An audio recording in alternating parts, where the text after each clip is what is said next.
Tacoma drew 1-1. Texoma. Damn it, I did it again. Let me start over. Toyota Tacoma. God damn it. Yeah. Woo. Ooh.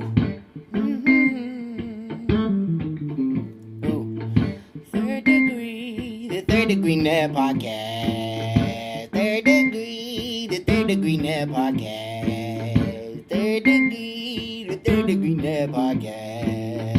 Third Degree, the Third Degree Net Podcast. Third Degree, the podcast, is brought to you by our fantastic and loyal listeners just like you. If you like our coverage here on Third Degree, the podcast, on thirddegree.net, on social media, we got all the pro teams and the metrics covered just for you. Why not join us? Patreon.com, Third Degree. Give us the support. On with the show. Well, hello there, DFW soccer curious person you. Welcome to another episode of Third Degree, the podcast. There he is, the handsome one of the trio, Dan Crook. Howdy, Dan. Hi, that was a very curious way to say that. Please expand what you mean by that. You know what? I didn't really think much beyond just saying I need to throw curious in there to counter your curiousness. That's curious. Your hero, my hero, everybody's hero, editor, founder, thirddegree.net, and the original and most curious soccer influencer of them all, Buzz Carrot. Come in, Buzz. Yeah, actually, I was going to say I'm not at all curious about whatever it is y'all got going on over there tonight. Okay. Buzz, I want to tell the curious that I had a lovely time on our soccer date Saturday afternoon. Oh, you mean when we went to the game? Yeah. Yes. Yeah. It was some fun soccer talking. Yeah. We got to disparage Delgado together as he lazily walked up and down the field. Man, I almost ran down on the field and took him off myself. I know. Can we talk? I don't want to start the podcast with my rant about. Yeah. No. You were Delgado. I was Pedrinho. I had the two. Oh yeah, both insanely frustrating and maddening Pedrinho moments that I would like to rant about for a bit. We can get to that. Very good. Yep. And I'll be curious to see if Dan took notice of them too, from way up above. But I did have a good time, Buzz. I was glad we were there for the final home game of the 25 FC Dallas season in that incredibly, this isn't anybody in the fan base's fault, but the atmosphere in that place is awful. It's just brutally bad. In the final minutes of that game, when Dallas is trying to hold a 2-1 lead and LA is knocking on the door, and a player turns to the crowd and tries to get them fired up, and just crickets, dude. It's just, there's just nothing about that construction scene going on there that is in any way encouraging or suggesting that you should get excited about anything going on in that place. Well, I actually think it's being amplified, or maybe not amplified, by the fact that there's no building on the other side now. So, and everyone's on the same side as you are. So whatever noise is happening doesn't kick back, and there's nobody on the other side cheering back towards you. So like, it's for anyone sitting in the stands, is my opinion, anyone sitting in the stands on that side, it's very dead, because all the noise goes out and away and doesn't come back. And so it just feels like it's a truly weird experience. That's for sure. And I also felt bad for Matt Hedges, who had a big, moment with signing with the club and everything, and did the doohickey at the beginning of the game. And they had a jersey with 349 on it. And I thought it all the intentions of that being a really sweet moment, I felt like were watered down a lot because of the small crowd and the weird scene going on in that place. Well, I'm still excited that they did it. I mean, that's kind of a new thing, and it's such a fabulous moment. And I love recently they've really started to honor their past. I was even talking to Kenny Cooper about that before the game, going back to Jason Christ. Just fantastic all the way up and down that they're doing that kind of stuff. I'm expecting more to come. I really hope that they really pay that off and pay homage to their own history. Dan, does Hedges sort of coincide with your time at FC Dallas? I would think it's probably right on the money, isn't it? Yeah, I moved here a few weeks after he was drafted. Wow. Yeah. So he's your guy. He is your guy. When when you have a baby, you can name it Hedges. It's a weird name. You're the one that has E on the end of Crook for a last name, so Hedges Crookie. No, honestly, Matt Hedges he just broke into the team. It was when Ugard had his concussion, and when I started going along, Matt's mum Donna and his sister Ashley were always very vocal in crowds. I remember going to Chicago for a game, and the whole Hedges clan is there because I think a lot of them are from Indiana. And Matt goes down. I think he took a bad knock to the head, and his mum just stands up. He goes, "Just run it off, Matt. Just run it off." Sounds very Midwestern. I love it. So and for anyone who's spoken to him, he is the most. I'm quiet. I'm reserved. He makes you look. He makes you. He makes me look outgoing. Oh, okay. Yeah. So I asked him hey, you had so many family there. What happened? He's like, yeah, we had a funeral. I was like, oh no, you stepped in the bear trap. Yeah. Hey, I got an impromptu off-script question about Matt Hedges to the two of you. Does Matt take a position on the Dallas soccer Mount Rushmore?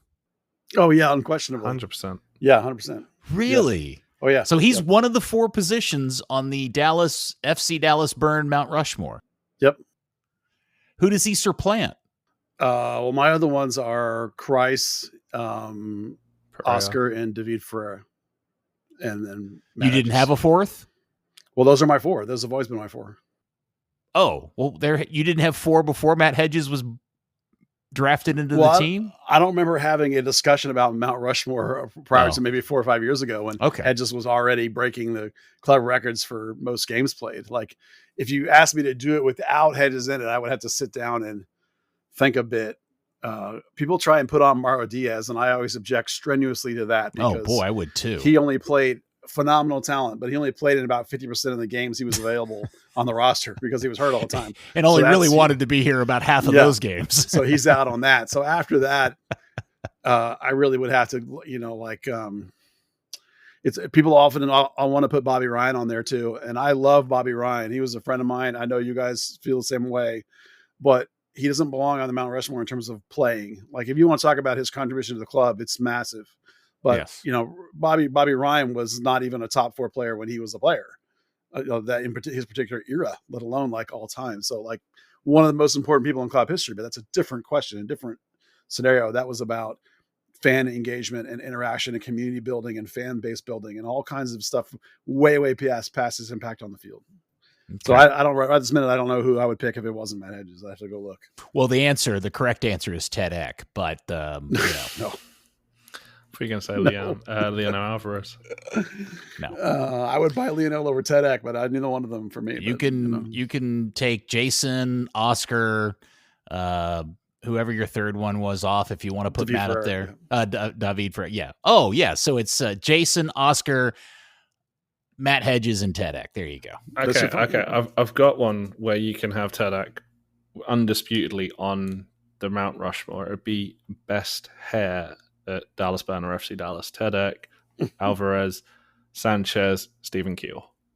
Dan, I know you only moved here in the last 20 years or so, but the answer is, if there's ever a best of list for anything related to FC Dallas Burn, Ted Eck is on every single one of those lists. He's actually all 4 positions. Yeah. Right. He's also on the best goalkeeper list. You don't know this, but it's true. Yeah. Is he on every one, does he count as number 14 and number 41? Yeah, it's whatever number you want him to be, but he's on the fucking list as far as I'm concerned. This is weird. We've lost everyone but Steve this time. That's right. Steve loves TED Eck talk. I'm sure he does. At least more than Kit talk. All right. Yes. All right. Well, that's a lot of nonsense. Before we get into the fact that Dallas won this weekend over the Galaxy 2-1 in the presence of both Buzz and myself and Dan. We were all there, although we didn't see Dan at the game. And despite going down, well, I know he's doing the work. Despite going down 1-0, Buzz, the team fought back. Yep. It wasn't a great game. And it was kind of and I will say, I know they probably thought, oh, it's early October. You'll be fine at 3:30 in the afternoon. No, while everybody in the stands was in the shade, the field was essentially full sun, and it was about 90 degrees, and it clearly had an effect on the game as it looked like it was being run at about 3/4 speed. Oh yeah, it definitely sapped the game, and to be fair, it probably sapped some of the energy in the stands too. I imagine. I mean, it was hot. I mean, it's warm enough that I was avoiding the sunshine as much as I could, and I'm sure everyone else was feeling the same way. Even at this time of year, it's still 80, as you said, 88, 90 degrees here in Dallas, and that means on the field it's even hotter because that field's a bowl, so like it's hotter on the field than it is in the stands. So it had to have had an effect. I think it had an effect. And there are certainly some players that looked sapped and looked like they were not up to their usual standards. For me, this was one of the Delgado's, despite his absolutely stunner of a goal. This was Delgado's one stinker in 3 or 4 games that he put up. He wasn't the only one. Abubakar was just getting roasted all game. And I will talk more about that in a minute. So, not a great collective performance, but they took care of what needed to take care of. They came back and they got the goals and they won the game. And that's what really matters. And that's what in this back third of the season, that's what they're doing the most is this fight back and this toughness and this not give up. And it's coach talked about it after the game, and it's there for everybody to see. Dan, I'm curious, since I assume you went downstairs after the game, what was the mood like in the locker room, considering that they haven't yet locked up a playoff spot, but man, they're close. Yeah, it's a good question because I actually was at the LA locker room for most of it, so I missed a lot. I missed. I'm sure the mood there wasn't great. The mood there was the team admin like really pimping the food while they were trying to figure out how to get everything on the buses. What was I going to say? Oh, one thing you mentioned the game kind of sapped out. It was that slow that they didn't have a second half water break because there just weren't any breaks in play to do it.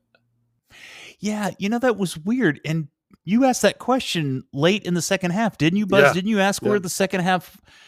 Because the law of the game says you have to have a water break in the second half if you have one in the first. That's why I asked. I was like, where did it happen to it? How did they let that pass? I just don't think they had an opportunity to do it.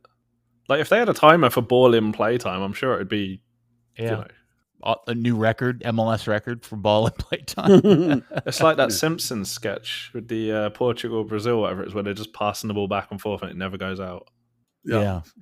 Okay. Well, Buzz, obviously there was a change to the backside of the team. Oh boy. And boy, was Buzz boiling over this one, especially when LA took the 1-0 lead. Yeah. Well, to be somewhat adjudicated about it. Pencil does usually, I believe, play on their left side. So Quill made an adaptation to take Romario out of the game because he gets scorched for pace all the time and to set him down. And I can buy that. I can buy that theory. But the problem is that in order to try and, I think, stifle that matchup that he was anticipating happening, he took Shaq Moore out of left center back and moved him to the right wing back position again, which is his original position. So I have a twofold problem with this, is that you now have made 2 changes to solve one problem, which you guys know I hate. I'm not a fan of that. And the second is just not likely that the right wing back is going to cover that particular player all that much. If he's a winger on their team, that's going to be more of the right center back. That's more of Ibiaga's job. And where Moore will help, just like Bernie Camugo should have helped on the other side, but didn't really. And so the second thing that annoys me about it is that, okay, you've taken a guy who really has been at least your third, if not your second best center back for the last 3 or 4 or 5 games that he's been playing left center back, and you moved him out of position and you put Abubakar in there, and LA immediately responded by flipping their guys and letting Fagundos play most of the game on the left, and then Pencil going over on the right, and immediately scorching Abubakar for game at play after play after play after play until at least halftime. And Azuriguide covered up for him so many times. But the point of that is that, okay, if you specifically made an adjustment to cover up a guy, when that guy then instantly came out and changed positions, why didn't you, within the first 5-10 minutes, recognize that and make some sort of correction back and get more back over there? Lawless Abubakar is smart enough and has been around enough. If you'd have put more back in the left center back position, Abubakar could have played right wing back. He's not that dumb. He's not would have been worse than Romero is at that position. If you would have recognized that was the problem that you were trying to solve that you now aren't solving. Or you could have made some additional changes. There are other people on the team that could have played right wing back. Like if Leggett would have been healthy, that would have been one example for sure. But I'm sure there are other people you could have found that could have played right wing back in a situation if you thought that needing pace over there was the answer. And I'm not necessarily sure that it would be. So they got lucky that Pencil didn't absolutely scorch them for 3 or 4 goals the way he was wrecking Abubakar. But they managed to get through it because Oz Urigide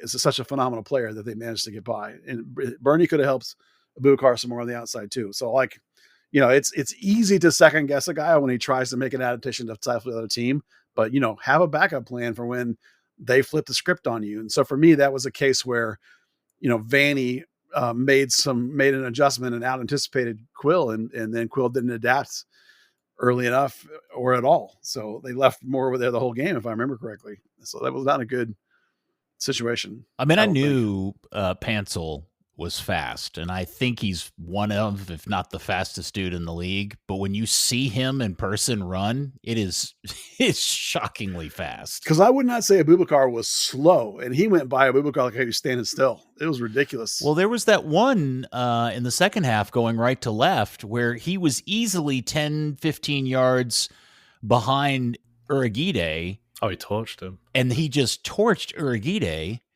And I don't remember how that play ended up. I don't know if he got a shot off or if that's the one where Collodi came out and stopped him. I can't remember. But it was shocking to see how much ground he made up and then just passed Urigide with little effort. Because I don't think Urigide is slow either. He's definitely faster than Abubakar. No, Shaq Moore is one of, if not the fastest player on the team. Him and Anderson Julio. So you had the perfect guy that would have went where Pencil played. If you'd have left Shaq Moore in his position, he had been playing for like a month and a half now, he would have been fine. It would have been marched up perfectly, and maybe Vanny was smart enough to say to them, look, they've got a bunch of slow center backs. So wherever the slowest one is, you go there.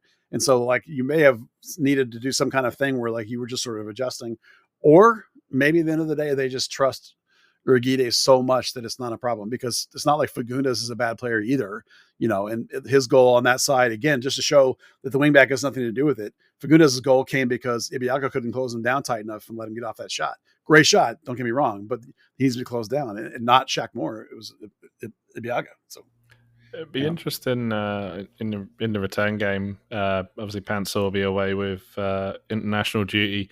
Ramiro was, he was benched more than anything because of an injury concern. If he's back ready to start, if Quill kind of goes back to him, because he is one of the 2-3 guys that he absolutely 110% depends on. So in the game, Buzz, I'm curious from your observation, we really didn't talk about this too much when we were watching it live, was there seemed to be something that was stifling Dallas differently with this LA team than we had seen previously in the Portland game or the Colorado game prior to that. Something wasn't quite clicking in the same way that it had in the previous games. And I'm curious if you picked up on anything that maybe LA was doing differently.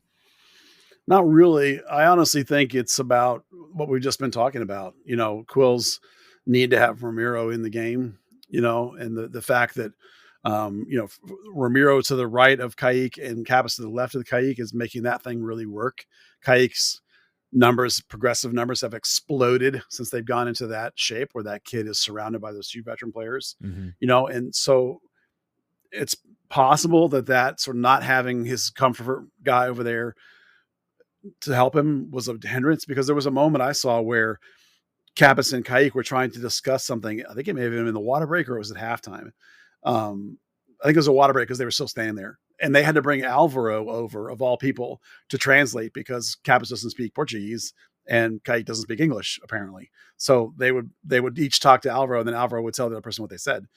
So it's interesting to see, perhaps that communication change. This is the thing about when as soon as I saw the lineup, I joked about Quill, taunting the soccer gods, because when you're on a roll with things working, when you change things up, it can be that simple that it can derail what you're doing. More passes out of the back differently than Abubakar does. That can, not having him at that left center back spot changes things. It changes the way Bernie interacts with that side, right? Because we've talked about Bernie releasing. We've talked about how that is benefited by Shaq Moore being over there and Ramiro can sit in, and the whole thing kind of slides a little bit and Bernie releases with more impunity, right? That dynamic changes because Shaq Moore is very much a release and go wing back. Ramiro is very much a stay at home or a inverted wing back, right? Very different style than Shaq Moore. So you make little changes like that, it changes the whole thing, right? It changes everything you're doing. It's not catastrophic, but all of a sudden you're stumbling and it's hot and Delgado's having a horrible game and he's walking up and down, and Pedrinho comes in and ruffles your feathers quite a bit with what he's doing. So it just wasn't on, the flow wasn't on, the comfort level wasn't on. It all just kind of got a little bit unsorted. And, LA's bad enough and Dallas is good enough and they work together enough that they managed to figure it out and get it done. And Pedermusa's on such a roll that it didn't matter. But, in a different day, some of those things might have cost them. Against a better team, it might have cost them the game. Yeah, the Galaxy looked terrible. And it is shocking how bad, considering they're the defending MLS champs. I mean, that is a shell of that last year's team. And Puig is just obviously a big chunk of it, but the losses of the other players they had to shed for salary cap reasons, man, that thing is not good. And that said, it's always fun to see Edwin Cerrillo running around. Yeah, Dan, I don't know if you noticed, he was like the fulcrum of their team. They played through him the whole day. It was amazing. Yeah. It is pretty great. It also feels like it's time now for chapter 5,274 of Holy Cow, Pedermusa's really good. Oh, yeah. God, that goal he had, that turn was so incredible. It's so tight. It's just like, there's been so few players that could turn like that. The last one I remember is Jason. Like Graziani couldn't turn like that. Blas Perez couldn't turn like that. Fish doesn't turn like that. Fish is a totally different type of striker. Damian could turn on a ball pretty good. Damian was pretty good, but Damian tended to come way deep and outside, more like Toha, and come at you in a bigger way. He wasn't a high nine doing that. Like that ability to spin that quick in the box and get that off was, before people were closing down, that's just phenomenal level. That guy's above the level of the rest of this team, which is why you pay him the big bucks. I mean, this is what DPs are for. It's just a fantastic player. You think Pedermusa's on this team next year? I do. Yeah. They're going to build around him, surely. Yeah. I mean, he's the whole team at this point, right? I mean, he's getting paid a pretty good chunk of money. So, unless, I think it's more likely that if you were going to lose him, you would lose him next summer and as it always comes back to when the European seasons are, maybe coming out of the back of the World Cup, some team might have some money to come in and buy a guy like that. Whereas, this winter, at this point, what would it take to get him out of Dallas? Probably at least like Pepe money, like 20, so like who's going to have that in December of this year with the World Cup coming up? I don't know. I just don't.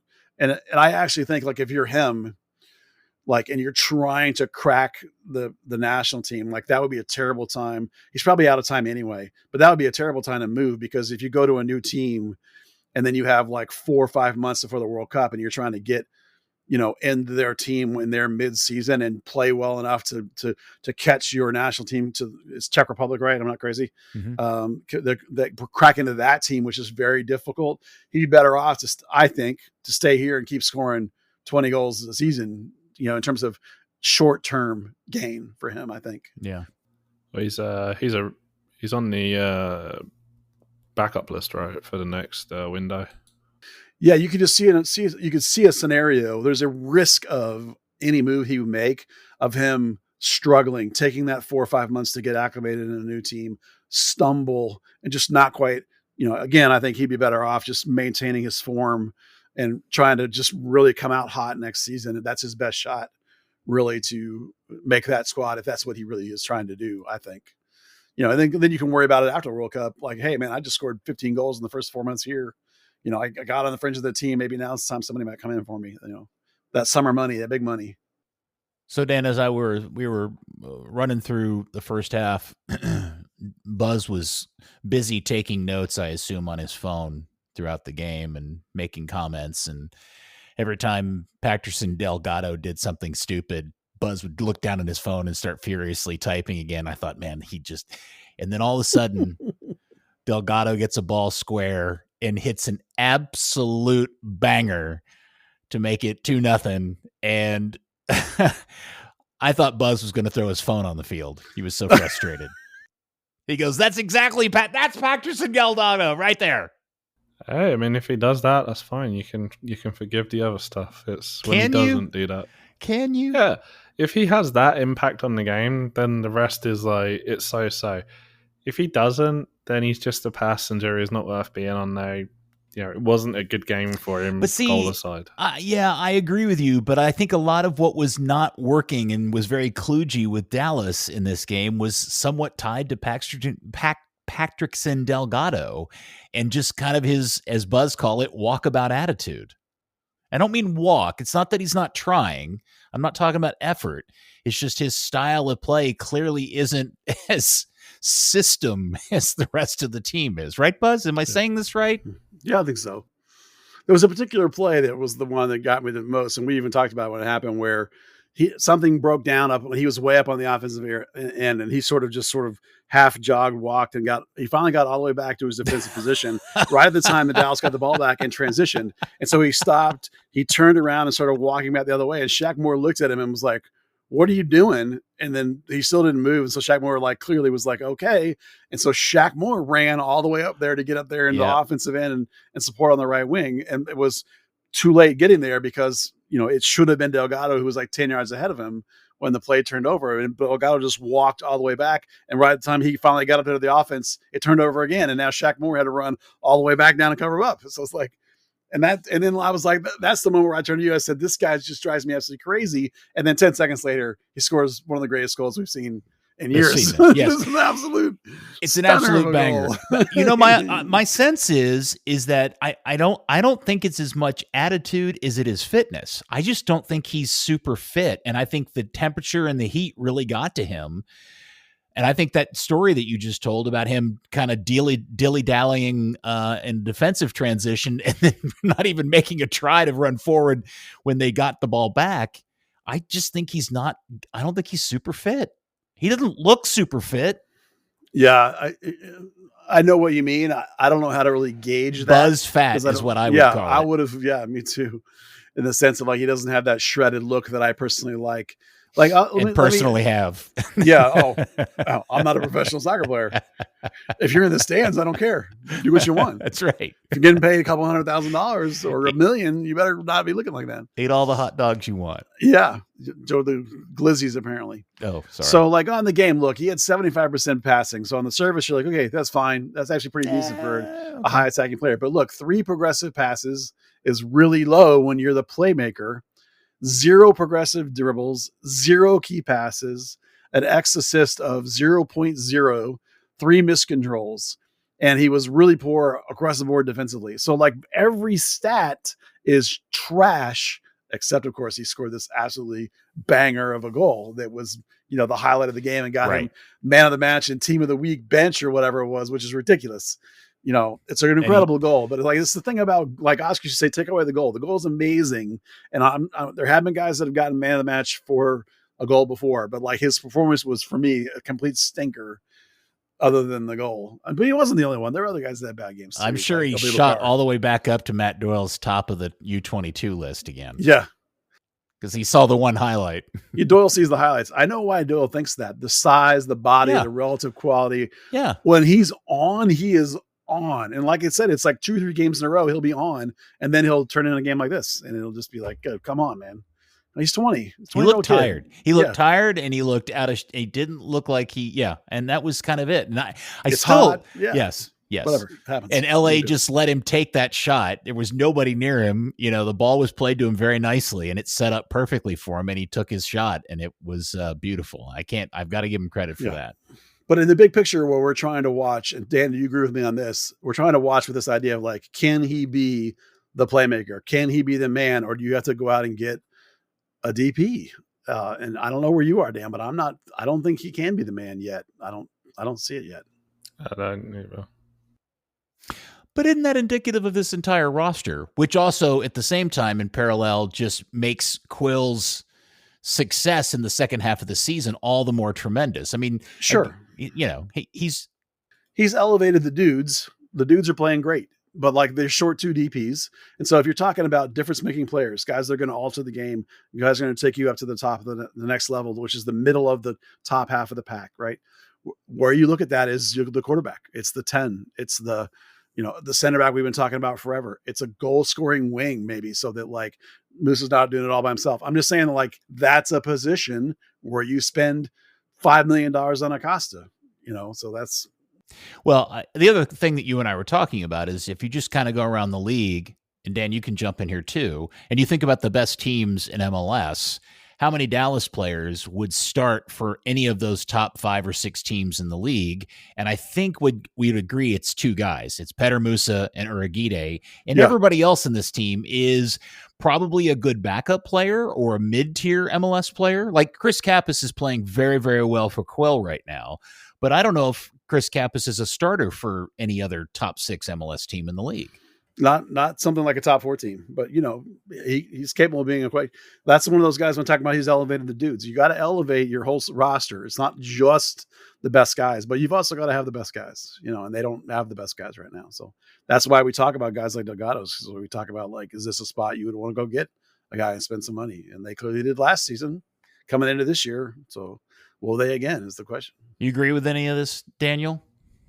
Yeah, I think that's spot on. Sorry to not be controversial there.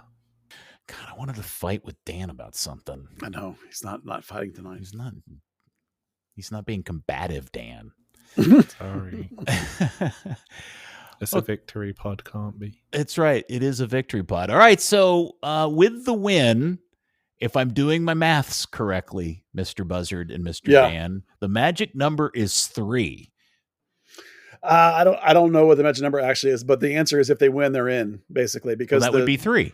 Well, it might actually be less than win. That. It's a 1 win. Oh yeah. Because the MLS actually put out the scenarios, and basically everyone needs FC Dallas to win. Yeah, if FCD wins, they're in, but that doesn't mean that like they couldn't get in if something else happened. I don't think but that's the clinch scenarios or clinch. So, now in means they're in the play-in. Yeah. Now, if they win their last 2 games and Portland loses this weekend in their last game, they actually would clinch 7th place, I believe, because that by winning those 2 games, they would then pass Portland on goal differential. Yeah, I think that's correct. But the important thing to know is that like the 1 win means that 2 teams can't catch you and you're automatically in. That's the important in some sort of post-term season play, since you guys hate to call that playoffs. You're right. They can get to 7th if they get things going in the right direction. But more importantly, if that scenario plays out, I'm not worried about them clinching. I'm worried about everyone in Dallas clenching. Yes. Dan objects to the way I say clench instead of clinch. No, I meant clench your ass cheek. I knew what you meant. Okay. Why would they clench their ass cheeks? That's shaky sphincter time. It would be like the year they got 2017 when it was like, oh yeah, they're in. And then San Jose and Minnesota, there's a 97th minute goal, and suddenly it's like, oh, the game finished. They're not in anymore. Shit. I love quirky English sayings and phrasing like clenchy sphincter time. It just makes me laugh. Shaky sphincter time. Shaky sphincter time. I dig it. That's great. So this is very different than this podcast's attitude about all this. As recently as what? 4 episodes ago, we before pretty much the button was hit today. Yeah. Well, no. Just meaning we were right. We had written this season off. What was the last episode of Third Degree, the podcast? We went, well, okay, I guess we can start making plans for November 2022. It probably was after match day. Let's see, what day is that? That was 28 because they had drawn 3 straight. That's when we were like, you're going to tie your way out of it. But then they've won 3 or 4 since then. So it's like that probably was when we were worried that they weren't going to quite get enough points. And we should talk about it at some point because the point turnaround is just absolutely ridiculous. I mean, it's I broke it down today. Okay. And it was like the first up through week 24, which was when they benched Acosta in LA, the LAFC game. They lost that game. They had okay, so through that game, they were 5-10-6, and they had 21 points, and they had lost 4 in a row. And we were talking about they're going to need 42 probably. And since then, 11 games, they've gotten 5-1-5. And the one game they lost was the New York game, which is the last game Acosta played. It was the only game he's played since that LAFC game. And they have 20 points, 5-1-5 in those 11 games. That is a bonkers turnaround. And it's not just that they got rid of Acosta. That certainly is part of it. He certainly was, it turns out, we understand, really not super excited about being here. He definitely was not super great with the locker room per se. It sounds like, we'll get in more of that, I think, as we go along, probably this winter. But, by moving Acosta out, they were able to go to 3 at the back, right? Or 5 as the back, as Quill sometimes likes to refer to it, and that change has allowed them to go from 1.0 points per game before to 1.8 points per game after. And prior to that LAFC game, right after that LAFC game, they had a -12 goal differential. And since then they've had a +9 goal differential. So this is a completely different team, completely changed, completely inverted. And the other factors that go with it, other than the tactics and other than Acosta, is that's exactly when Chris Kappas got here, and he has revolutionized the midfield. And that's also when Iragide came back from his 2 months out injured. And like the first game he played was the NYC game. So basically, like that window, those 4 things happened. Acosta left, the tactics changed, Kappas came in, and Iragide came back. And those 4 things are why this rally has happened. And it's just been phenomenal. It is. And I just kind of pulling back a little wider angle to look at the entire season. I was looking at a form guide that I'm sharing here on the screen with you guys. If you divide this season up into 2 halves, and the halves come in between games 17 and 18, do you realize that Dallas has won the same amount of games in the second half of the season as it had the first 5? And the crazy part of this story with Dallas is that the second half of the season started with that 4-game losing streak, which ended at LAFC. Yep. And so the run that has got them poised to go into the playoffs is comprised of just these games right here, this not undefeated streak. 11 games, yeah. It's this game that includes the NYC game, which really drives home how ridiculous and weird this season has been, because I was shocked to realize that this run of games that includes these 5 wins is the same amount of wins that they had already collected in the first half of the season. I didn't think they had won 5 games to that point. Yeah. There was a lot of rockiness, up and downness. It was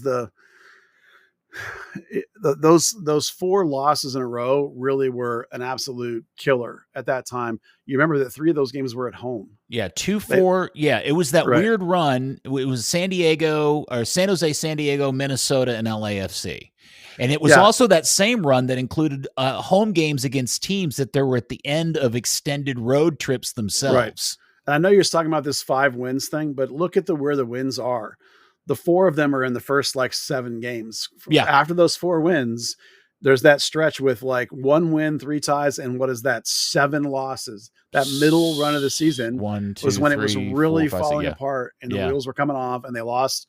We were actually feeling okay when that draw win happened, and then they lost those 4 in a row. 3 of them are home, and we're like, nope, they're screwed. This season's over. And then Quill did his thing, and he benched Acosta, and he changed the formation, and he brought in his guy, and Iragide got healthy. And those 4 things completely turned the season around. And you got to give Quill all the credit for that. But nobody could blame anybody, us especially, for wanting to shut down the season, because the story behind losing those 4 games and those 3 home games and the context of those 3 games, each being a club that they were playing at the end of a significant, lengthy road trip, which never happens in MLS, just seemed to be the final nail in the coffin at that point of the season, because it was such a ridiculous way to lose games, because it never happens that way in this league. You don't lose to road teams at the end of extended road trips. No, and at the time, we what we talked about was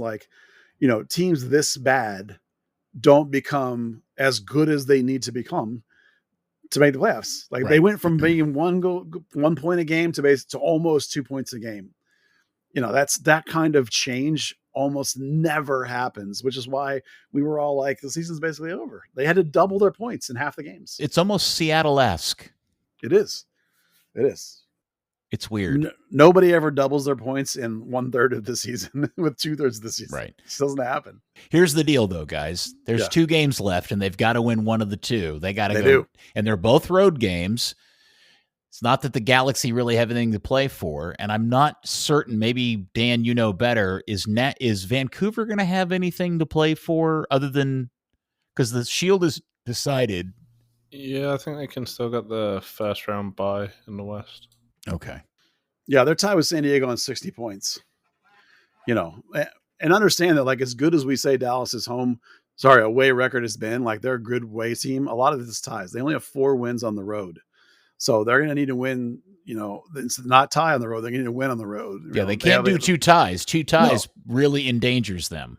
Yeah, they can maybe get in on 2 ties, but they would need other people to really pull the shoot. So it's like they really just take care of your business and win a game, And really, honestly, it needs to be the Galaxy one because it doesn't matter if Vancouver is not playing for a thing. Vancouver's really, really good, and even if they're not playing for a position, they're probably not going to want to dump their whole roster and play a bunch of kids because they're going to want to maintain their form. Vancouver is actually the one team in Major League Soccer with a slightly better record over the last 11 games than Dallas. They have won 1 more game than Dallas. They've won 6 instead of 5. Yeah. And they've only lost once. They are 10-2-4 at home.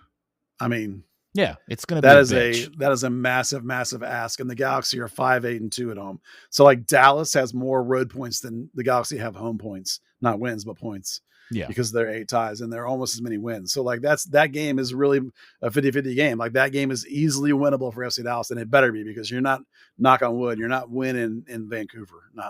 Well, now just to be fair, Dallas could lose both those games and still make the play-in game if everybody else continues to, S the bed as Salt Lake, Houston, and San Jose have been doing. Oh, Houston Colorado is officially out? Yeah. And the thing in your favor is Colorado and San Jose only have 1 game each, right? So they can only get to 43 and 41. And that's so San Jose has Austin. Yep. And they're home versus Austin. Yep. And not Houston. Colorado. Where's Colorado? Up here. Colorado has LAFC at home. Yep. Okay. So Colorado's got a much tougher road than San Jose does, but Austin's also good. So you need some help. And then you also have to worry about right now you're ahead of Salt Lake, but Salt Lake has 2 games like Dallas does. So Salt Lake has, options. Seattle and St. Louis. Seattle's tougher, but and they're both away, and they're both away games too, by the way. Yeah. So you like the way the thing has shaped up in Dallas's favor, but that doesn't mean that you got to go do it. Right. It ain't over. It ain't clinched. You got to go do it. Before I get into my observation, anything else about the game that you guys wanted to talk about? My epiphany that I had post game that I wanted to share. That's it. Other than we should really just note that Peter Musa tied the single season goal record with 18, so he's got 2 games to break it. He's badass for sure. I think we said that about Jesus a couple of years ago. He's got 2 games to break it. He had 4 games to break it, if I remember right. Yeah. He didn't. Crazy. Okay, so I was driving home from the game having a thought because one of the comments that Buzz and I made is we were sitting down and watched, I watched like 20 minutes of warm up, and Buzz had commented in our group chat that Paxton had made the 18, Paxton Pomacall, and we were kind of surprised that was the case, and they were going to put him on the bench, and it was like, that's weird. So when I sat down and they were out there kicking the ball around in warm-ups, I specifically watched to check Paxton out, just kind of check out his body language, what he looked like. Dude didn't run. He barely touched the ball more than 2 times in the 20 minutes I was there. He's just kind of standing around watching warm up. And I thought, okay, well, he's not going to play. And then game goes on. And when all the players get off the bench to go over, do a little warm up, doohickeys over there behind the goal, bunch of guys are doing mini sprints and squats and thrusts and this, that, and the other. And Paxton's leaning up against the wall with a rubber band around his ankles and he's doing leg lifts. I'm like, okay, well, guess we're not going to see Paxton. Buzz and I both made the same comment. Like, okay, well, he's just not going to play. This is, they just decided to put him on there because they're paying him $1 million or whatever. And then lo and behold, as we get into the final minutes and the added, like with a minute left in regulation and then the 3 minutes of added time, in a tight game, no less, where Dallas is trying to hold off LA from tying the game, a game they really, really, really need to win, they throw Paxton on the field for the last 3 minutes of this game. Buzz, you were just as surprised as I was, weren't you? Oh, yeah. Yeah. I couldn't believe it. I couldn't. Now, I thought, what is he doing? Right. Yeah. And look, it's not that he played bad or good. He wasn't on the field long enough to know it. And as I was driving home, I was in the car and I was thinking about this, and it suddenly washed over me like, holy crap, I'm glad I went to this game because I think I just watched them low-key throw Paxton on the field for his farewell game, and we're never going to see him wear a Dallas shirt again. Yeah, I'm with you. It 100% felt the same way to me after I thought about it for 5 minutes. And I looked at the pictures of him waving to everybody at the end of the game and stuff, and I was like, oh man, was that really it? Because, to me, like if you were thinking like he could really help me this season, I don't know that I would try and push him on the home game. I might just sort of wait to the last second, or even wait to the playoffs. You can put him on the playoff roster and not have to put him in a game, because it's putting him in a game that got him in trouble. So I'm 100% with you. Why do you bring him in with such little notice, like right at the end of the very last home game of the year? And I was like, boy. Well, especially in that specific scenario, you needed to win that game. Yeah. Yeah, it felt forced. And I was like, why do they force that? Dan, what did you think watching this happen, Dan? So my understanding before the game was that he was likely to play like the last 10, 15 minutes. So I started, same as you, I started watching the warm-up towards the end. I got to be honest, I tuned out of a lot at the end of the game because I was trying to set something up for a Matt Hedges story. So I was like talking to LA's PR and stuff like that. But sat back down and watching the warm up, and Paxton is pacing. He's looking over at the bench. He's like, it's like he knows this is the time that he's supposed to be called up. Ramiro's just been pulled over, and I mean, I can understand if they gave him the instruction, hey, don't just take the warm up too hard because Paxton does everything 100% intensity. Just get loose towards the end, and you're going to get X number of minutes. But yeah, it was interesting seeing him pacing. It's not something that I can never really recall seeing from him. So it didn't feel like a curtain call to you? I don't know. And unfortunately, I saw him after the game. He came over and gave me a fist bump, but I was in the middle of talking to Kevin Hartman, and I was like, I can't really break away from this conversation right now, because I did want to at least say, hey, it was great to see you out there. I feel like I've had that same conversation with him about half a dozen times over the years.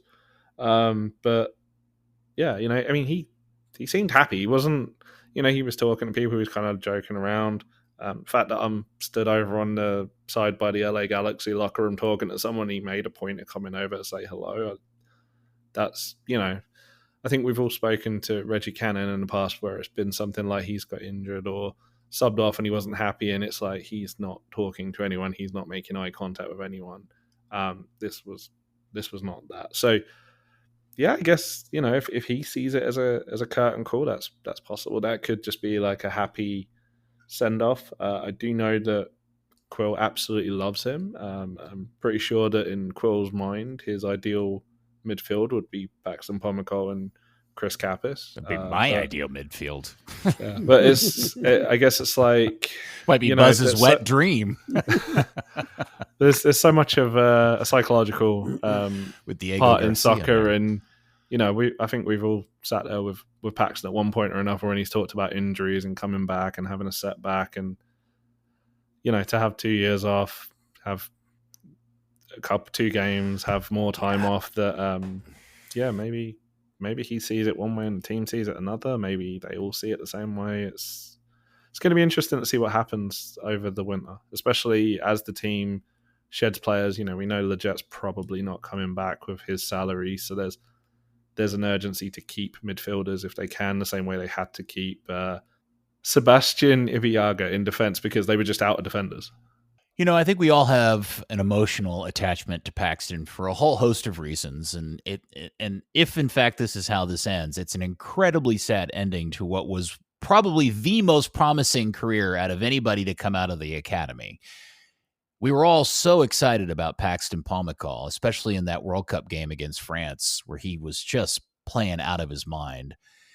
And but the reality is that, Buzz, you brought this up watching the game, is that with the 3 minutes, or maybe the 1 minute, I guess officially it counts, that he played in that game, he's played 56 minutes of MLS soccer in the last 2 seasons. Yeah, it's about that. I don't know. While also making $1 million a year. Yeah, or more. Yeah. Yeah. I mean, there's obviously a big investment in him, but yeah.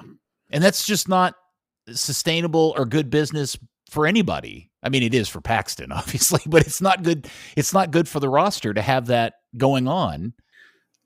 If he wasn't Paxton Pomykal, then I don't think that would have happened with any other player. Yeah, I agree. The other side of the coin is that when he is 100% healthy, he is a special game-changing player, and he's not on a number that's a full DP. Like, you can TAM him, right? So that's a really nice player at a good number, but only if he's healthy. And that's the thing, is like, you can look at his entire career, and the number of fully healthy seasons is like 3. It's like even seasons where he's played 3. Yeah, like full healthy seasons. There's been seasons where he's had like 20, but he always gets like chunks where he's missing, or like the back end of the season, like full blown 100% healthy seasons. I think it's 3. And for the last 2, it's been basically nothing. So but that's also true of Giovanni Jesus for a totally different reason, so it's a weird situation. I totally get why that they hold on to him, because of the personal connection and the values that he really does bring, if you can save it. But at this point, it's such a long shot that he's going to be back and 100% healthy. Yeah. I mean, he is a kid that he turns 20 in December. His birthday's in December, I believe. I think he's getting ready to turn 25. And he's had a major hip surgery, major knee surgery, and then recently a secondary knee procedure earlier this season after the knee bruise, or whatever they call the knee bruise thing. I mean, he'll be 26 in December. Oh, 26. So okay. You're still talking about a guy who could, if the health problems went away, you'd be looking at a guy that could play till 32, 33, sure. 34, 6, 7 more seasons of real high-end talent for this league. But that the giant if is the thing. You got to salvage him. It's like, if he's not salvageable, it's like, what are we doing? What is anyone doing? At some point he'll get tired of it all. Well, that's why my read of all of this from Saturday is that was it. That the team made a concerted effort to put him on the field, because that was very possibly the last opportunity he'd ever have to play for Dallas in a professional game. And they threw him on as best in the tightest moment they possibly could. And I hope I'm wrong. I hope my assumption or guess or a speculation out of that is wrong. But same. That would really suck, because I love that kid. Yep. That was Paxton's second meniscus surgery, the major one. Well, no, sorry, that was a cartilage. He had a meniscus a few years ago. Yeah, he had a meniscus a few years ago. The cartilage replacement surgery was the one that was last year. And then he had a secondary, I think it was kind of a cleanup this year. He's done both meniscus tears. Really? Okay. Yeah, he did one in 2017, one in 2018.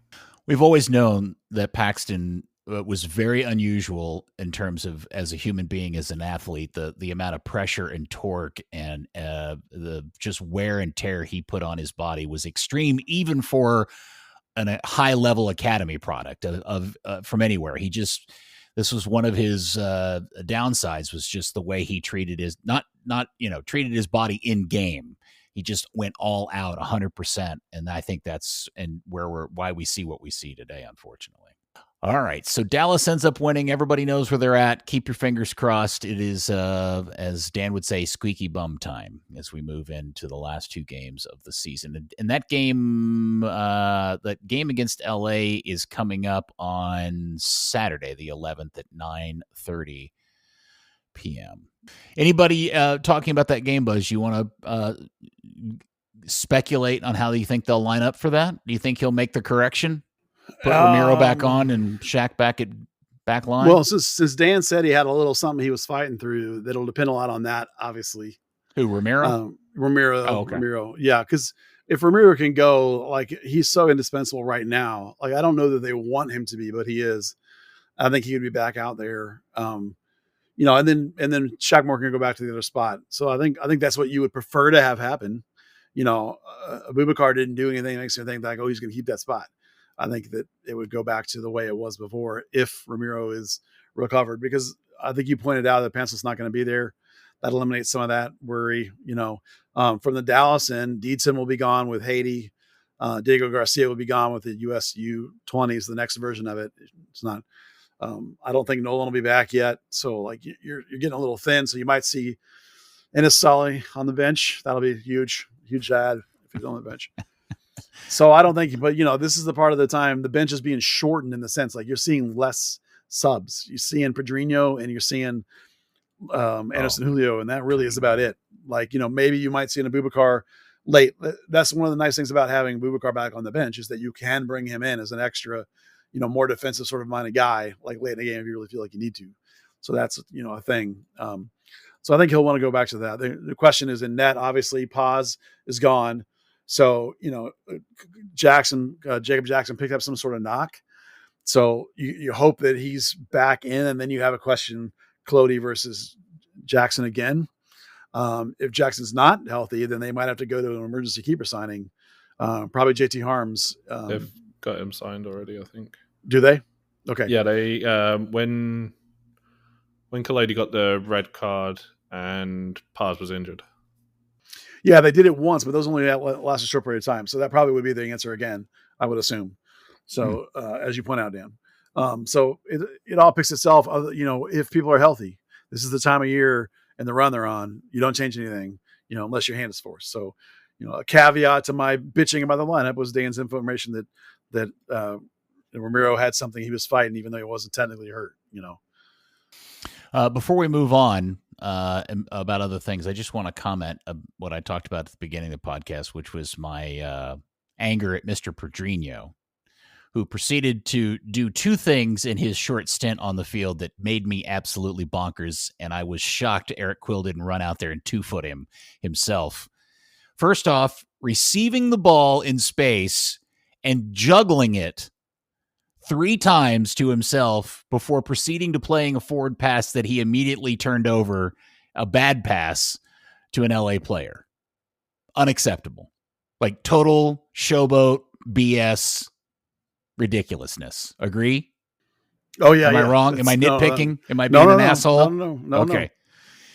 Damning thing he did number 2. Dribbling as he did towards the end of the game through the LA defense, and instead of making the simple square pass to a wide open Anderson Julio, just waiting to score the third goal, he tries to squeak it under the goalkeeper and blows it. And Anderson Julio, I thought, was going to go over there and rip his head off. Anderson's been mad a lot lately. I wouldn't put it past him. Yeah. That guy's been in the doghouse, and that's the kind of stuff players do that makes me nuts and wants them to stay in the doghouse. Yeah, he's really talented. The reason he doesn't start, is because he can't put together complete games. He puts together 20-minute great and then a whole bunch of nothing, and he makes these dumb decisions. Again, also 20-year-old kid, so like he's there because he's got some potential and some talent, but the mentality, the mindset, these things matter as you move higher up the ranks. It's important. So like those kinds of things are going to hold him back if he doesn't get his head screwed on straight. And I don't mean like lifestyle. I'm talking about in the game. People won't put up with that. Coaches won't, teammates won't. You can't be clowning around in the game. I think if Cerrillo had been 10 yards closer when he juggled the ball, Cerrillo probably would have just taken him, wiped him out. Yeah, Edwards developed a nasty streak in the last 3 or 4 seasons, which is good for him because he needed it. and he'll hit you hard nowadays. Yeah. Oh, I kind of wish he had on that particular deal. All right. Well, I can't believe here we are in this episode of the show, and Dallas has rejuvenated itself so good that they actually hold their own destiny in their hands to make the playoffs. That is effing remarkable turn of events based on where we were not that long ago, guys. Truly crazy stuff. It really is. Yep. Letters from listeners. David Mercer from Buzz's Discord asked this question regarding Mr. Christian Kappas. Is it possible to point out a few things that he's consistently doing that you think, Buzz, has really made a big difference in the midfield?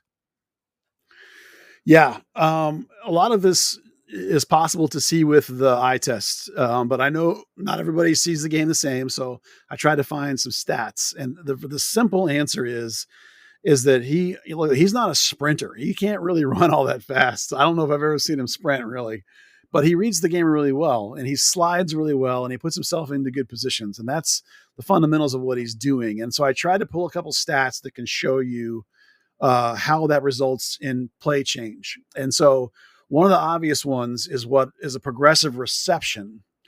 And Kappas has about 0.5 per game, per 90, more of those than Kayik, and 1.0 more than those than Ramiro. And what we used to say when I was a kid was that you have to show for your teammates. When you're trying to build all the back, you got to put yourself in a spot that they can find you and pass to you. So that's right there, a demonstrable way that you can see what he's doing is showing for his teammates and allowing build through the middle of the team, because we've talked about how they can now transition through the midfield at a better part of the team. Okay. So if you want to talk about progressive passing, on the other hand, he actually does not progressive pass better than those other two guys. They're pretty much about the same. And Kayik Ramiro are just a tiny bit higher in some ways. Now, to be fair to Kayik, his progression numbers have exploded since he's been playing next to Kappas. So again, it's not the progression forward, it's his making himself available. Now, the quality of the passes is important. Kappas has about one key pass a game, and the other two guys are at 0.7 and 0.8. So he's better at that. He's better at passing into the penalty area. He's at 1.13 to a 0.8 and a 0.7. Okay. So that's basically the differences, is the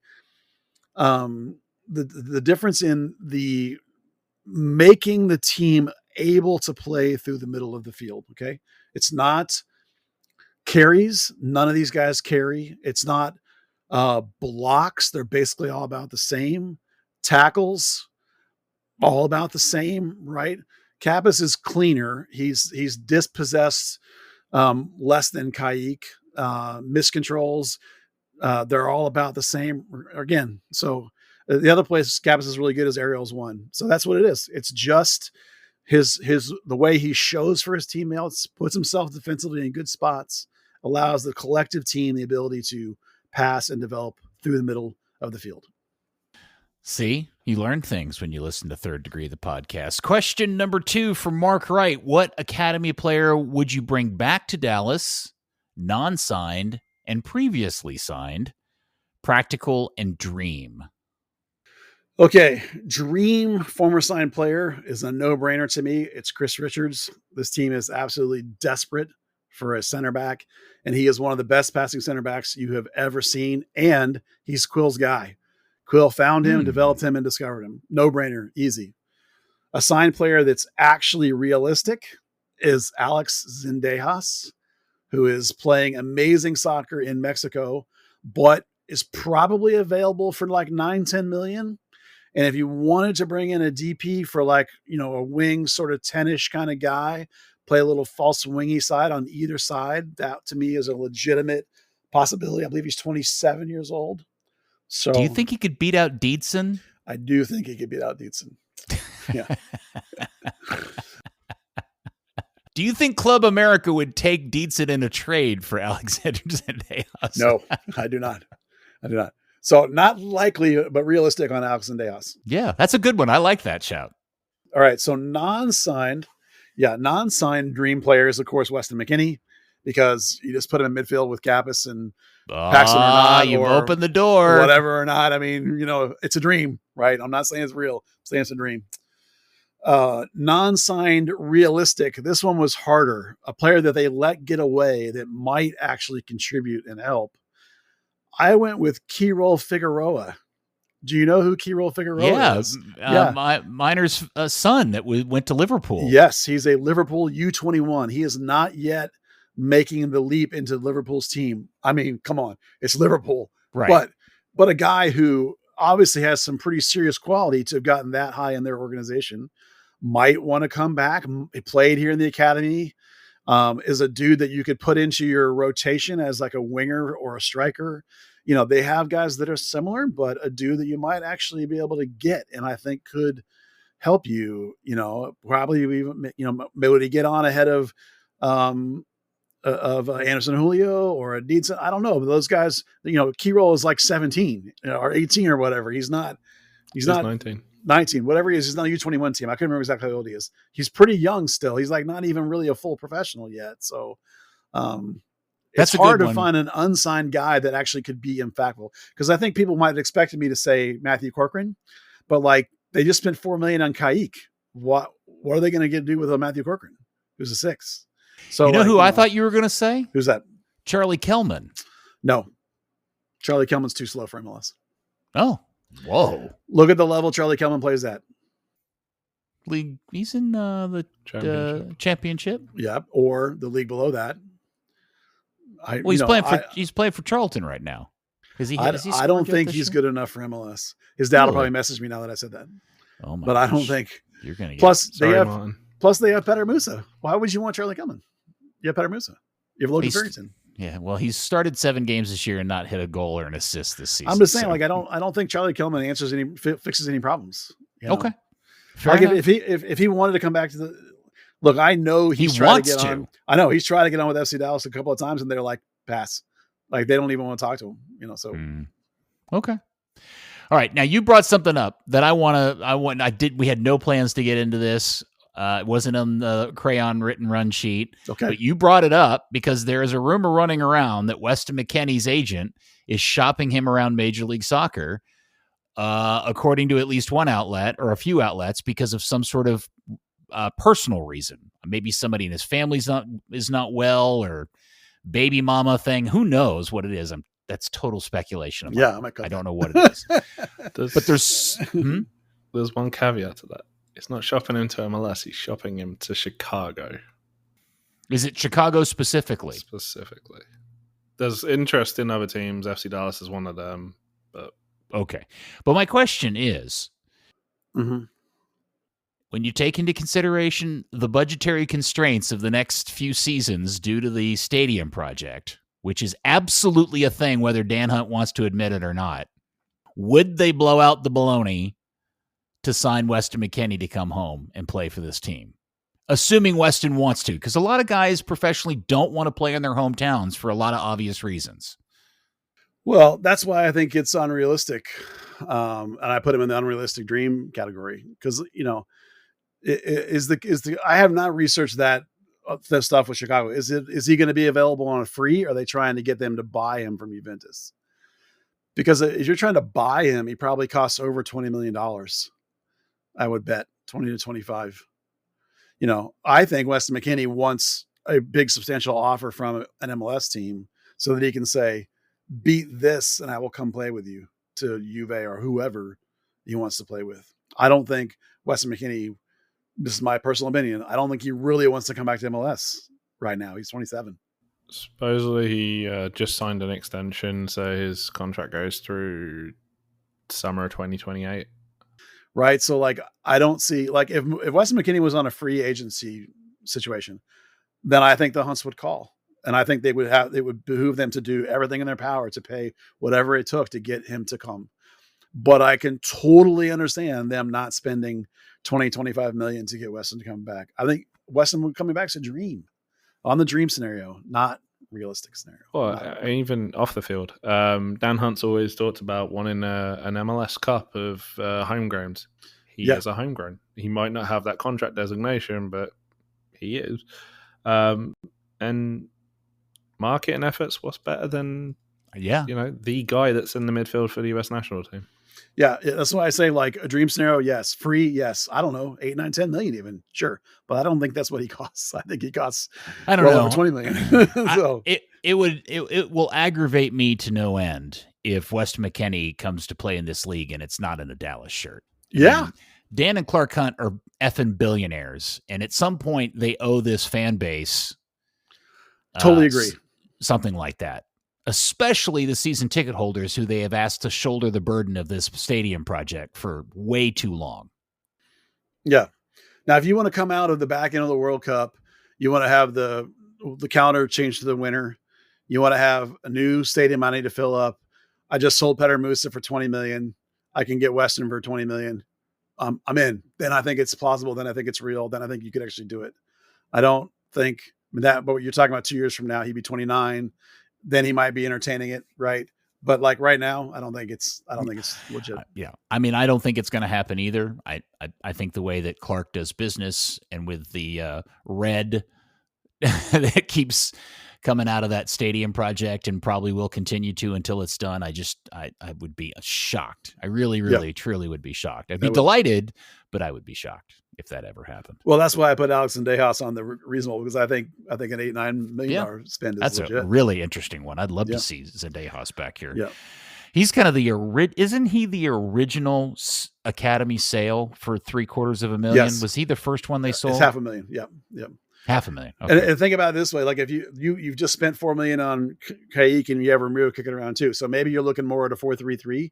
You already said you like to Kappas, Palmacall midfield in a dream scenario where Paxton gets healthy. Okay, that means you're no real 10. So now maybe you're looking at more of a false wingy kind of guy on one side and more of a direct guy on the other side. Perhaps he'd be perfect. He would be that Arturo Rodriguez guy for FC Dallas that Quill had in North Texas. Same thing, same guy. So I think it's pretty exciting and plausible. You know, if you're talking about wanting to do a little spend. If you're not talking about wanting to spend, then it's whatever. You got to spend to do it, though.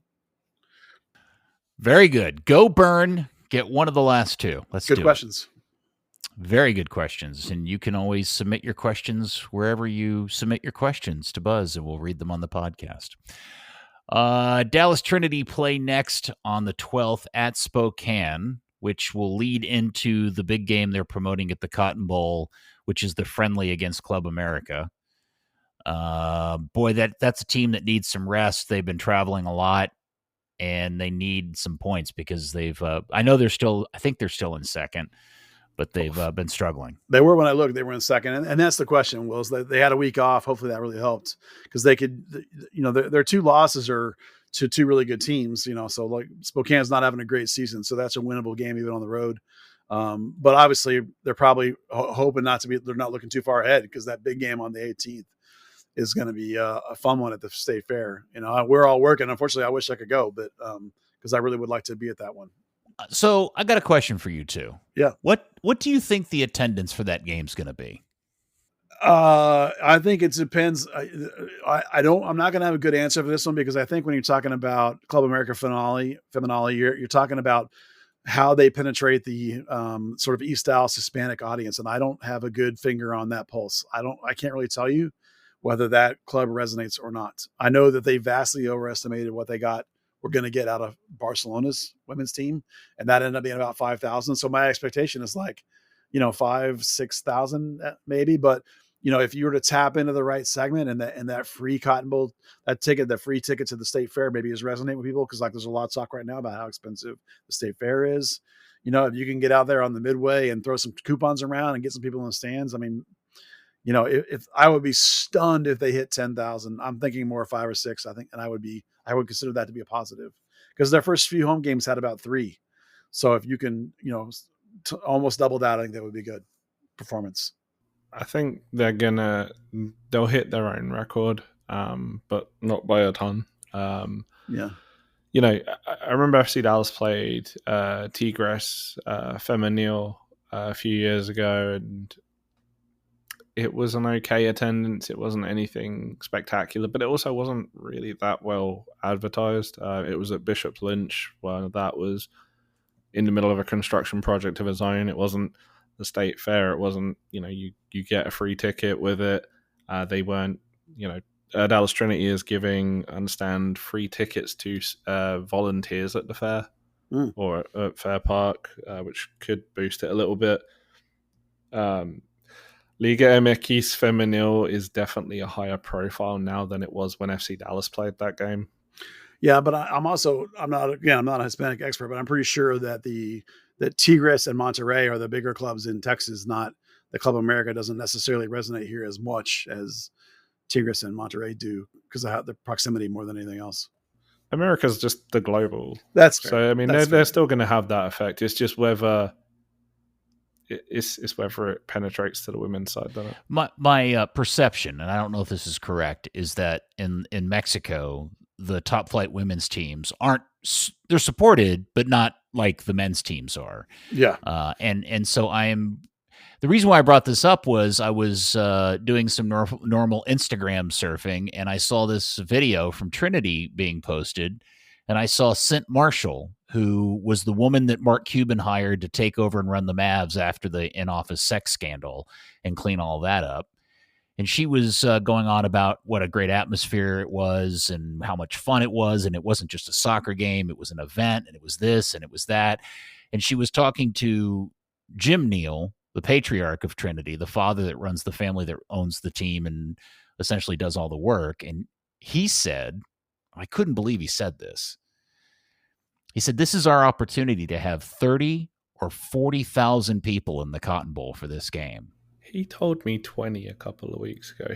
That bumped up real quick. And I just, well, maybe it was 20, 30. It was tens of thousands, and it was a number so large, I just thought, man, that is, I hope that, is that really what his expectation is? Is he really expecting to surpass 10,000, even 10,000 for this game? Because I'm like you, Buzz, I'll be shocked if they get 10,000 people. And I also, you were the one that told me that the news that if you buy a ticket to the game, you actually get into the State Fair for free. And also it's cheaper to buy a ticket to the game than it is to buy a ticket to go to the State Fair, which doesn't get you into the game. Yeah, it would be a shame if they counted all those tickets. I've never heard them promote that aspect of the ticket purchase. I've not seen it. Maybe it's out there and I've just missed it. I don't think they know where to disperse that information, weirdly. Like, it should be all over their socials, but I don't believe it is. Here's the thing. I got a lot of guys that I play with that have kids or grandkids, girls specifically, that play this game at pretty high levels, and none of them know about this game. Like, they were, oh, really? I didn't know that. They didn't know. They don't know. And I don't know if their kids know. Yeah. I think the problem is, and it's funny, I was talking to Jim Neal the other week and about how they kind of get the word out and stuff like that. And it was, obviously people that listen to us, they're engaged. They already know. Yeah. I personally, if I'm them, I'm throwing money at the ticket. I'm throwing money at you and the Andy TV because that's the soccer audience that probably isn't engaged in that. See, I think it's even got to be bigger than that. If you're really shooting for 20, 30, 40,000 people in the Cotton Bowl in the middle of the State Fair, you got to be doing TV ads. You've got to be doing major digital advertising campaigns. You can't just throw things on your socials and hope it goes viral. I will say they are getting good coverage from Fair Park, from the State Fair, but you have to have already been to the State Fair and spent all that money to know that. Yeah.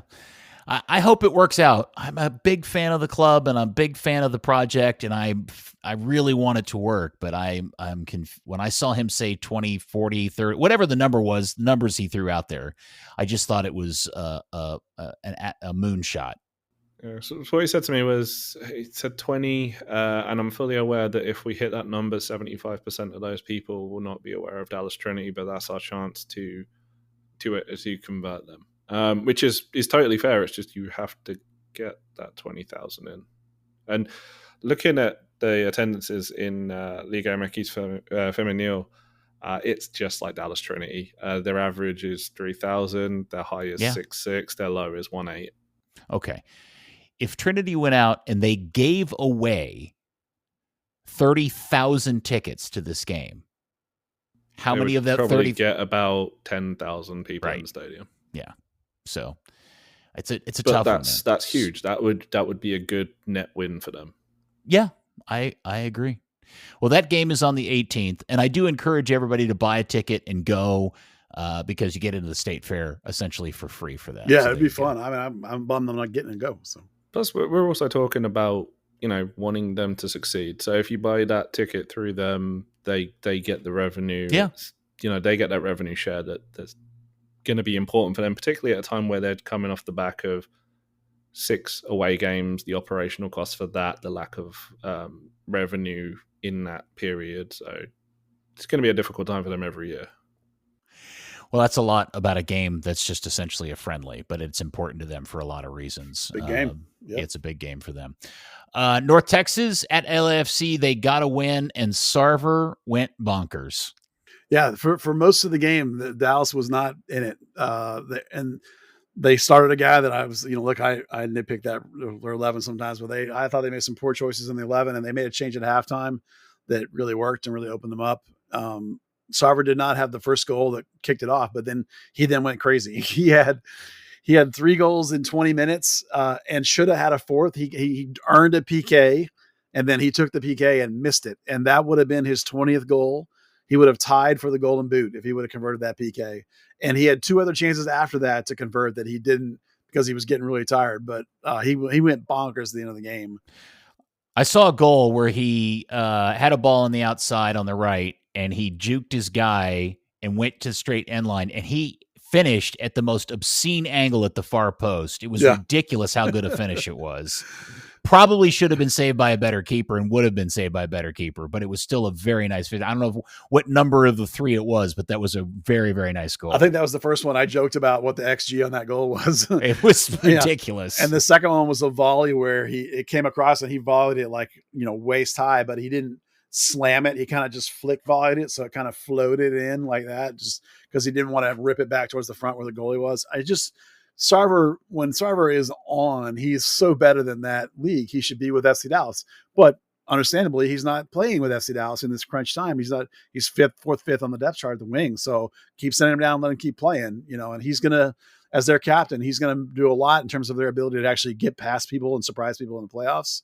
So they end up finished 6th. So, and if you remember, Peter, you get to pick your opponent in that playoff, which is super awesome. Cool system. So we'll see who picks them. They might. The thing is like because they've gotten hot right at the end and gotten in, and when Sarver's down there, might be some people that duck them. So they might get like the 4th place team as the 6th, maybe. So they could get a beatable team. It could be fun. So playoffs are always fun at that level because you never know what's going to happen. Guys could get called up or whatever or not, and so it'll be fun. Yeah, especially when you get to throw in the sour of, you picked us to play us in the playoffs. Yeah. That pick show last year was pretty fun. Yeah, that was a pretty spicy show last year because Dallas picked like the team that wasn't. They were the number 1 seed, and they didn't pick the 8. They picked like the 6, and everyone was like, "Oh, why didn't you pick the 8?" And I was like, "Dude, the 6th place team has lost 10 games in a row without, or not lost. They went 10 games without winning, so they were like wasn't as cold Vancouver as you could as be. well. So it was like the hardest trip possible. Yeah, it was definitely like people were like, "Why would you pick that team?" I was like, "Dude, they haven't won in 10 games." It's like they picked the coldest team there was, and they stomped them. I think Dan's right. I think there was also the element that Vancouver had to like travel 17,000 miles to get here or something at the same time. It was an obvious pick, but it was like the 6 and not the 8. So they were like, "Oh, you picked the," So who knows what will happen this time? Fun. I also want to throw in a side comment here because I'm probably up to my 4th or 5th person that I have met or know. I already personally know that lives in the Mansfield area. That is like really into this new stadium, and they are really excited about that happening down there. Could be cool. Yeah, interesting stuff. Texoma got the 1-1 hockey stick draw. They're not making their playoffs, are they? They're busy trying to figure out what they're going to do for a stadium next year. Yeah. They really are. Spangler had a PK. They did Spangler. Yeah, his name is Spangler. Ashmir Spangler. He's their best player, number 10. He had a PK, and it was their goal. We had a new photographer on the game. You should go check out her pics. That was cool. Beth Spicer. Anyway, they're in 12th. There's only 2 teams worse than them, one of whom they play this next weekend, Richmond Kickers, but They're like 8 points out with 2 games. Like, I don't know why they're not even showing them eliminated, because I'm pretty sure they're actually eliminated, but it doesn't show that way in the standings. So maybe to make everybody feel good. But anyway, they got one more home game and then one road game, and that's it. And for this season, I imagine there's going to be a pretty heavy rework up there on that kind of performance of the roster and maybe of the staff and maybe of the stadium and maybe of the not the brand yet. It doesn't seem, but still haven't heard from the owner. I'm going to try again and track him down. So.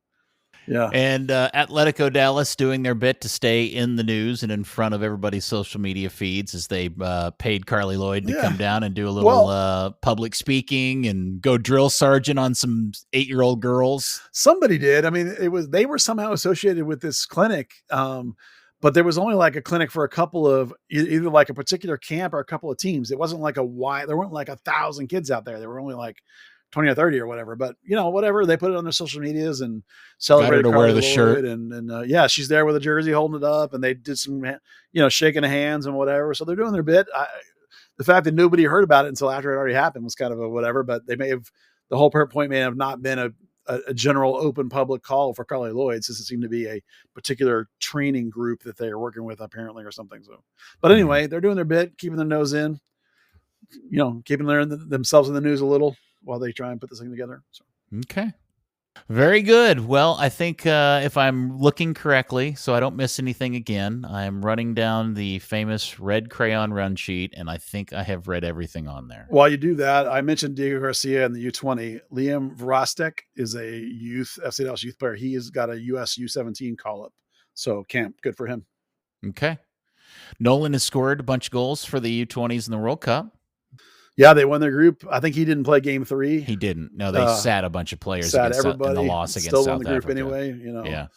And they have Italy next. They do, yeah. France got through. I think 3 teams from the group got through because the other team was so bad. But Nolan's playing really well, so keep an eye out and cheer for him. Interesting. All right. Well, very good. I think that's all I got, boys. Dan, you got anything else you want to chit-chat about? You look like you have something. Actually, I don't know if you noticed this. They've started putting something up on the other side of the stadium now. I did see this.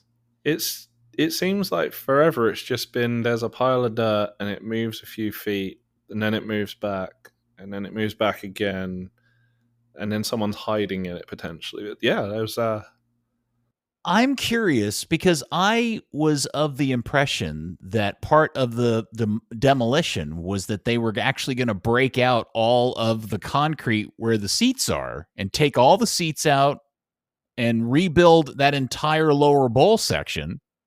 And they're going to have to do something on the west side, Buds, because you pointed out it's essentially sliding off onto the field. Yeah. Well, the west side, the whole structure has to come down, the whole big, huge structure, and the seats are sliding. So they have to do that. But I don't think that's happening on the other side. So as far as I know, the other side is not being touched. The seats aren't. So, well, they're going to take those seats out. The seats are changing, but the structure of the seats, I don't think was changed. But Dan's right.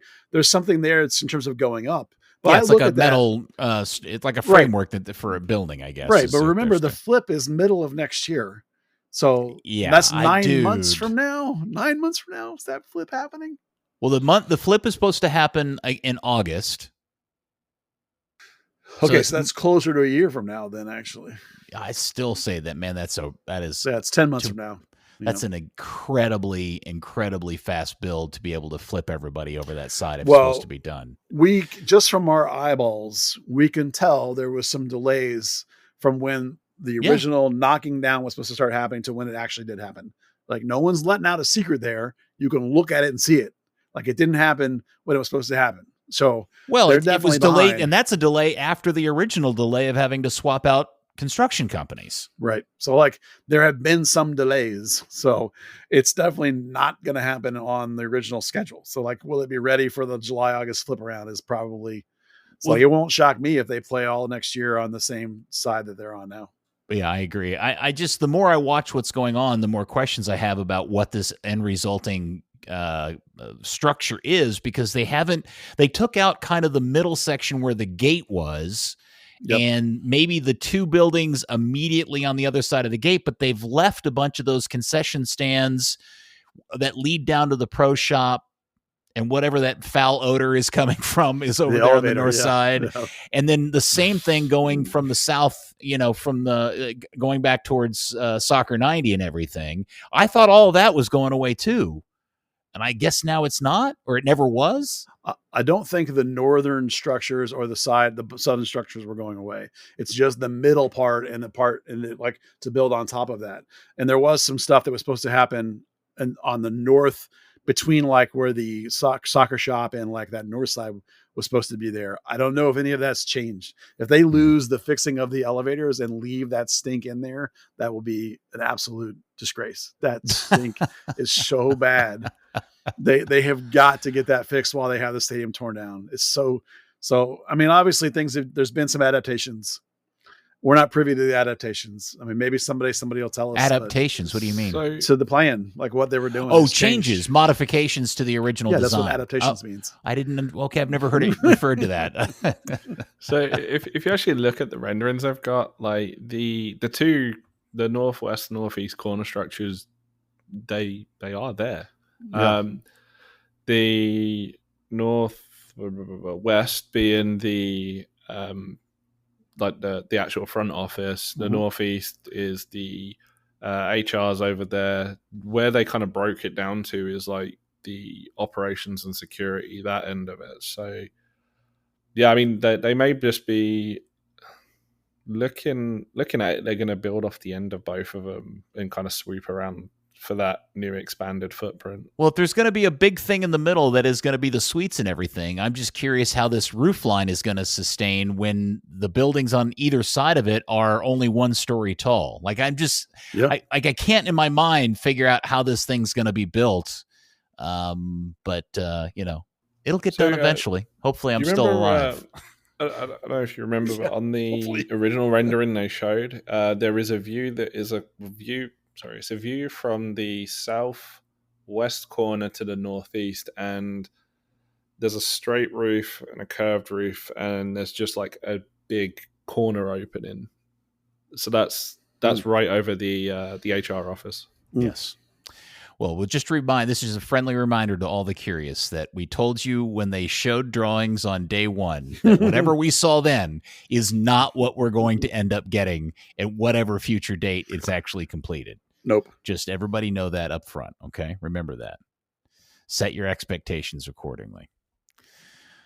Thank you for the mention, Dan. Yes, there's actual construction going on, not just deconstruction. Buzz, you got anything else you want to throw in? No, I got my one little bit in the rustic. Did I really notice that? The supporters groups had a Matt Hedges tifo. It was the one from when he broke the appearance record. What happened to that thing? The staff walked around to the other side, tried to put it up on the top, weirdly in the smallest section possible, where the 2 banners they had were way too big. But it kept sliding down. Matt slowly melted through the game, and at one point it was hot. The red that was showing was the exact same profile as the mound of dirt that seems to move back and forth every game. Yes, we did notice that. Matt, Buzz and I actually wondered what was going on with Matt's face after they had put it up there. You know that cut he got in that New York City game that time, it just got way worse and melted him, apparently. I see. Okay. It'll be interesting if this does turn out to have been Paxton's curtain call, that we got the Hedges retirement, Paxton curtain call in the same game, and we were there for that. That's fortuitous. Yeah. And Edwin's first return. And Evans, yeah.